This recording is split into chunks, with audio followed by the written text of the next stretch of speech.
green as your secondary color.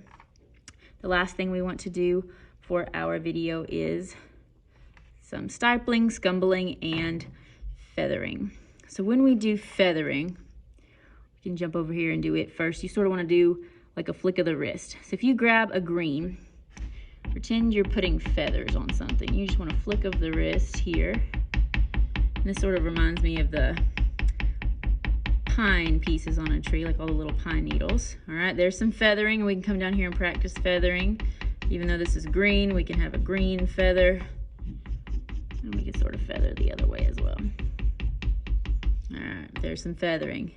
Now, if we come over, ignore scumbling, we want to do some stippling. And stippling is similar, except we're going to have very short, almost dot-like qualities. If it sounds like this, obviously it's going to be annoying, and that is not stippling or stippling. You want to pick 2 colors for the stippling dots. And you don't want to be able to hear them. So if you can hear them, you're kind of doing it wrong. Which you can hear mine just a little bit, but you don't want to, because it's obviously going to be annoying and possibly break our pastels. We want to come in with another color on our stippling dots.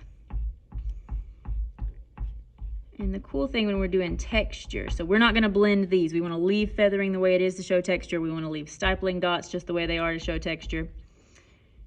They really pop when you add in a second color instead of just doing one color.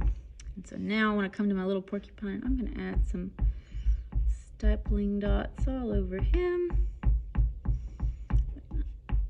I'll fill this out a little bit more, but for the sake of time, I'm going to go pretty slow or pretty fast and not fill in as much as I normally would. Just give him some stippling dots, however you say it. And the last one, we can do scumbling. And maybe grab an orange and a yellow and possibly a red. So I'm just going to take this pastel and sort of just do just a real swirly motion here.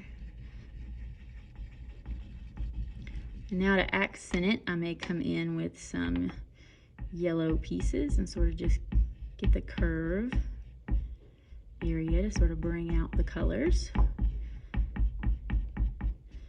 And on the red on the under parts of a lot of these little circles that I've got here.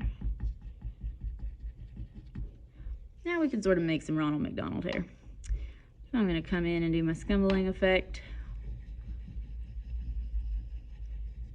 We've got Pennywise.